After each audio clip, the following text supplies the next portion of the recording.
He had one arm. He had done the math twice. The valley was a trap. He called it a fortress. Break time, 600 mounds. 48 hours later he pulled the pin. The kill chain. Today we enter the valley. France chose to hold. At the kill chain, we dissect decisions, not battles. In November 1953, France chose this valley deliberately. General Navarre needed a battle he could win. The plan, a fortified airhead to draw out Viet Minh. No one asked, what if the hills were occupied? Colonel Piroth commanded all French artillery in the valley. His assessment, Viet Minh cannot move guns through jungle. His guarantee, any Viet Minh battery fires, I silence it. This was not arrogance. This was professional calculation. What struck us reviewing Piroth's files, his math was correct. His math assumed guns would be where doctrine said. Giap had spent 8 months moving them somewhere else entirely. General Vo Nguyen Giap, former history teacher, self-taught strategist, he had read French doctrine. He studied their assumptions. The French doctrine assumed heavy artillery requires accessible roads. Giap's response, what if I ignored the roads entirely? 100 Dien Cong civilian workers moved guns by. Modified bicycles carried 200 kilograms each, pushed, never ridden. By January 1954, 200 artillery pieces were hidden above. The French reconnaissance aircraft saw jungle. They saw only jungle. Here we must pause. Was this an intelligence failure? The sources disagree. The after-action reports blame Piroth. Piroth's surviving colleagues disputed this for 30 years. Frederick Logreval's Pulitzer Prize analysis, 2012, frames it differently. The system failed, not one colonel. Navarre set the trap. On March 13, the first shell landed. Everything changed. Beatrice's strong point fell in the first 3 hours. Piroth had promised it would hold under any barrage. Gabriel fell the following night. Anne-Marie was abandoned. France believed the jungle made artillery transport impossible. Giap used 100 civilian porters and modified bicycles. Each bicycle carried 200 kilograms when pushed, never ridden.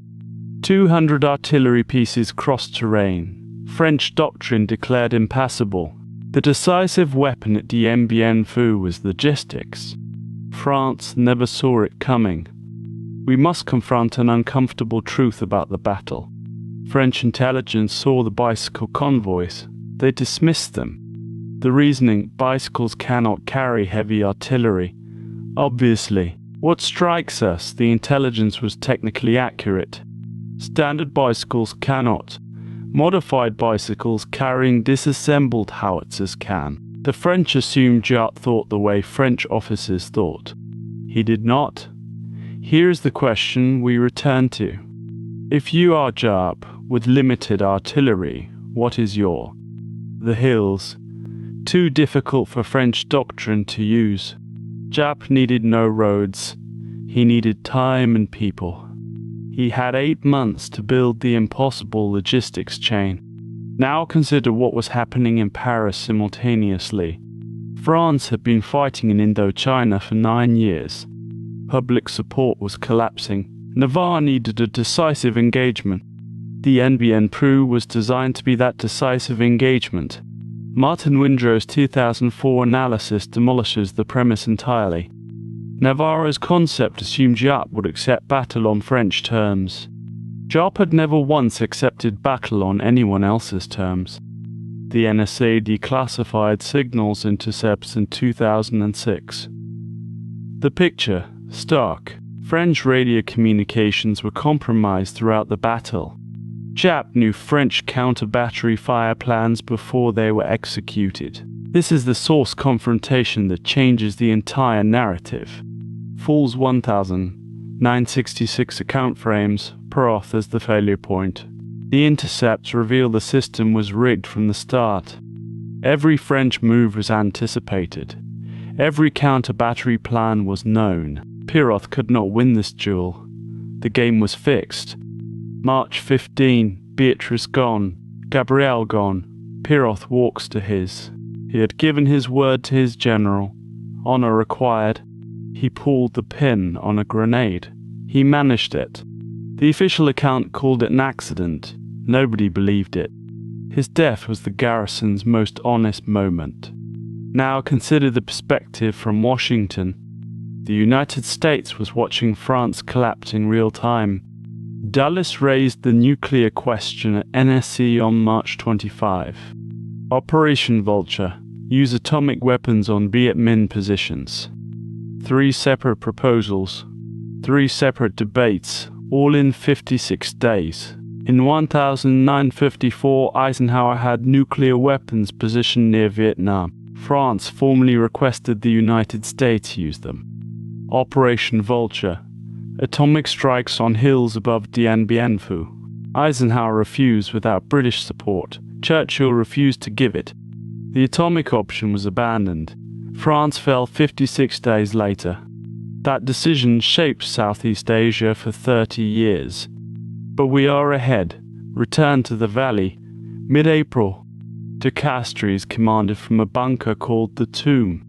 He was promoted to brigadier general, a futile gesture. The French Air Force flew 70 sorties, lost 62 aircraft. Supply accuracy dropped below 30% as anti-aircraft fire intensified. American pilots flew some missions under civilian contract cover. CAT Civil Air Transport was later renamed Air. The garrison was starving, the ammunition was nearly gone. Now consider the German veterans in the garrison's ranks. Former Wehrmacht soldiers, some veterans of Stalingrad, recognized the pattern. They had been encircled before. They knew what encirclement meant. The Viet Minh trench line advanced 500 meters per night. By day, French artillery saw them. By night, unstoppable. This was Giap's close fighting doctrine. Eliminate French air advantage.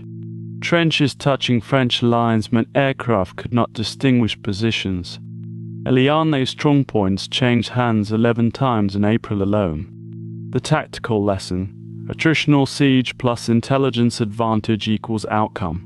Every thread was converging. The flanking relief had not arrived.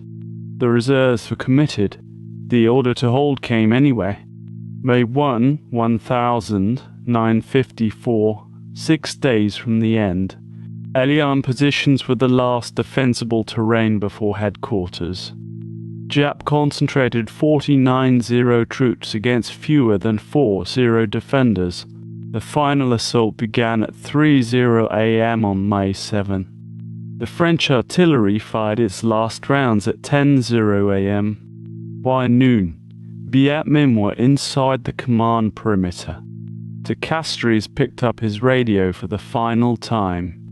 He gave his name, rank, position. They are inside. At 5:30 p.m. May 7, 1954, organized French resistance ended.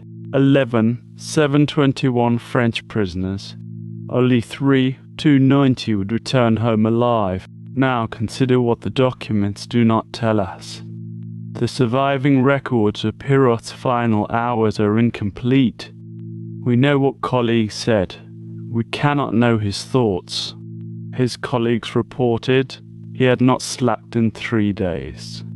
He was running on cold coffee and determination alone.